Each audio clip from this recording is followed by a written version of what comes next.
Welcome to CEO Money. I'm Michael Yorba. Thanks for joining with us. All right, I have Helen McPherson. She is the she is the president and principal consultant at McPherson Consulting Group. Helen, welcome to the show. Hi, thanks for having me. Glad you're here.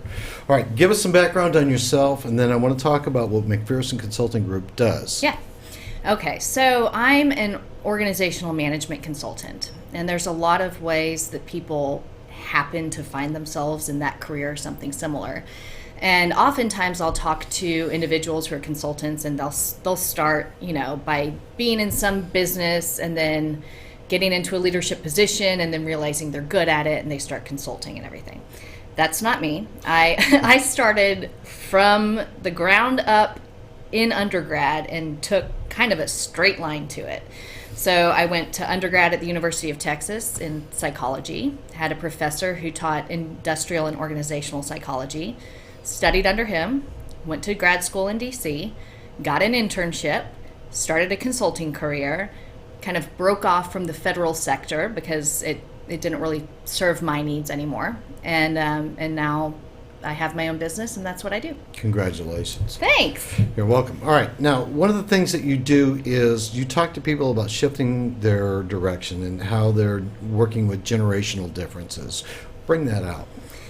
Yeah, so it's kind of fascinating these days because there's this whole millennial word that's floating out there, and people love to dog on millennials.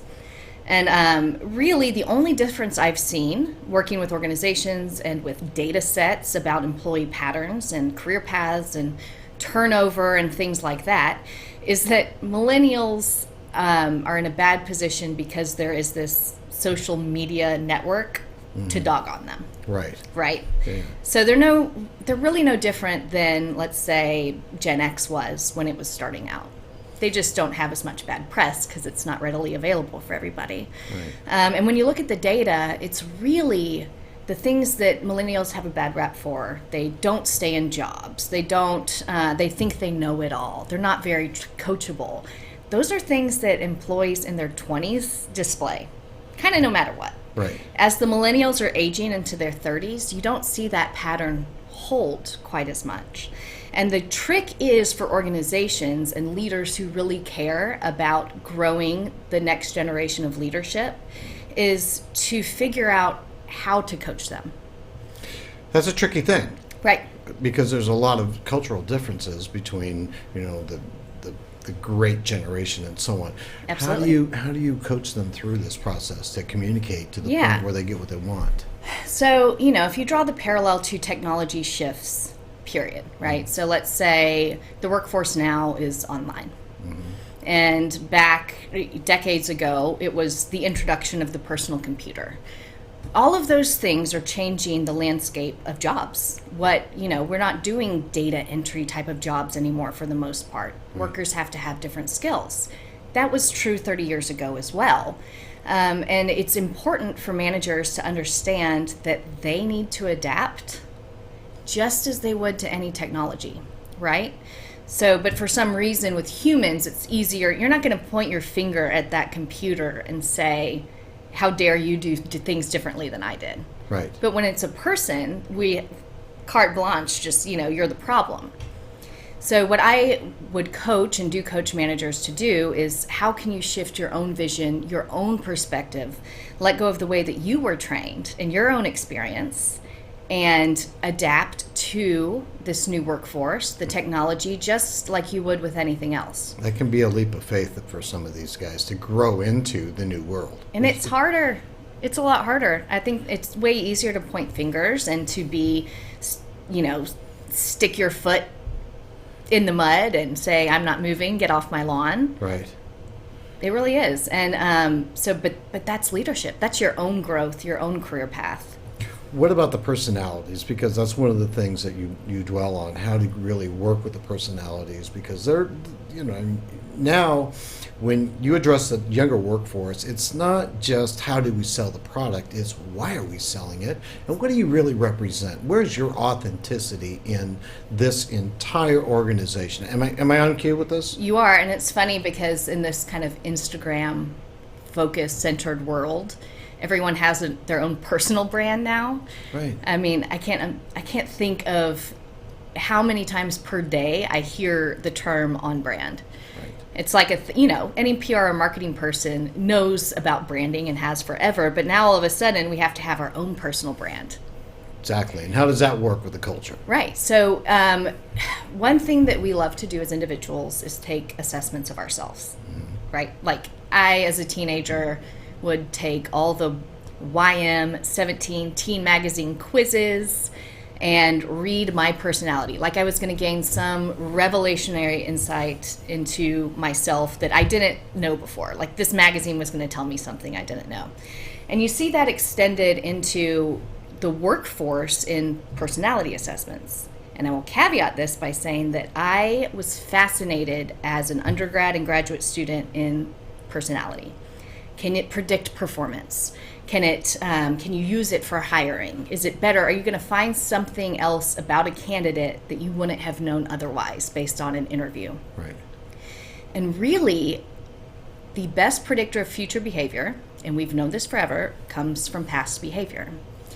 And when you're trying to take shortcuts and give a personality assessment to pigeonhole someone into something that fits with the job, and they're very good salespeople who will tell you that they can take a 2-minute test and it will match. It will tell you whether they'll be good at that job or not. It's just not true. Mm-hmm. And you can do it. You can do it if you want to kind of fit personality with the culture, but it's not going to tell you how well they're going to do. It's not going to tell you if they're trustworthy. And so that's, for me, personality in the workforce, that's kind of my biggest issue with it right now, is it's a low-hanging fruit. I know it's going to sound kind of corny, but I think when they finally start integrating compatibility reports from astrology, it'll go better. Oh, yeah? That's probably a little out of the window for what you're doing, but that's my assessment. Okay, technology. Yes. We've grown, we've moved past a lot of things, we've leapfrogged over a lot of things. Yep. How do you integrate that into what you're working with? Yeah, so for me, I always the people angle, right? I'm always, and there is a facet of my field that really does like human technology interaction called human factors. That's not my specialty. Where I care about technology is how is it changing the job? Yeah. How is it changing the job market? And how is it changing the type of person that you need, right? So I alluded to earlier, you don't necessarily have data entry personnel anymore. You have to have a higher skill set to analyze this vast quantity of data that we're all collecting, sitting at server farms at any given moment of time, right? Right. So all of a sudden, the careers have changed. And with that, career paths have changed as well. Once again, millennials got dogged on a little bit for not going straight up the corporate ladder. Mm-hmm. Managers are frustrated that they leave in 5 years. But part of it is there's technological advancement that allows you to find a job very quickly. That wasn't there before. Right. It wasn't easily accessible. And then also the job itself has changed. And so how do you as an organization strategically understand and maybe offer, think outside of the box, different career paths for your employees that aren't necessarily straight up the chain? Can you give them different experience or opportunities or something within your organization that will fill their need for self-fulfillment and career fulfillment? Or are you just going to stick to this linear method that doesn't necessarily apply anymore? Yeah, I was talking to somebody about branding the other day, and I know it's a little off topic, but their statement to me was, what is the brand experience? Right. So do you blend that with the personal brand and the corporate brand to help both of them come together? Yes, is that what you're talking about? absolutely can. It's a little on the side, but I do think there's a cultural brand. Mm-hmm. I think an organization really needs to know who they are, what they represent, their values.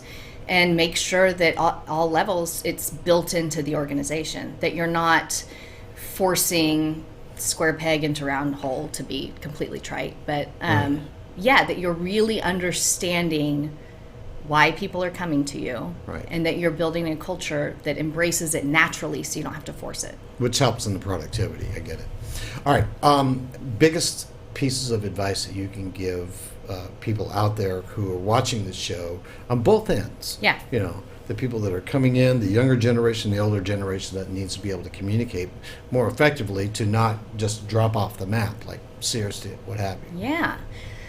For the younger generation, for those in their 20s that are just starting out their careers, feeling their way through the world. Tell our audience. Yeah, you guys.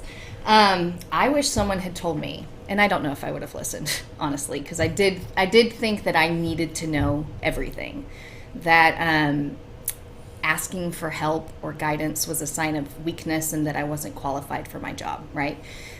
This turns into a kind of imposter syndrome that has really negative effects in your own career, and it was limiting for my career, quite frankly, because I found that the people who were more vulnerable, who had good relationships with their bosses, who didn't presume to know everything and ask questions, they advanced faster.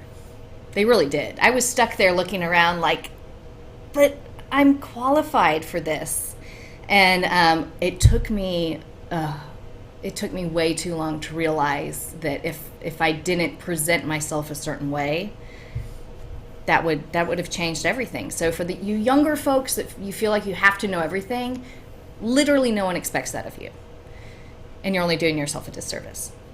And then for the older generations of the workforce, I said it earlier, think of ways that you can adapt, that you can change your mindset, and just stop trying to hope that you'll get this magical cadre of employees that will conform to your experience.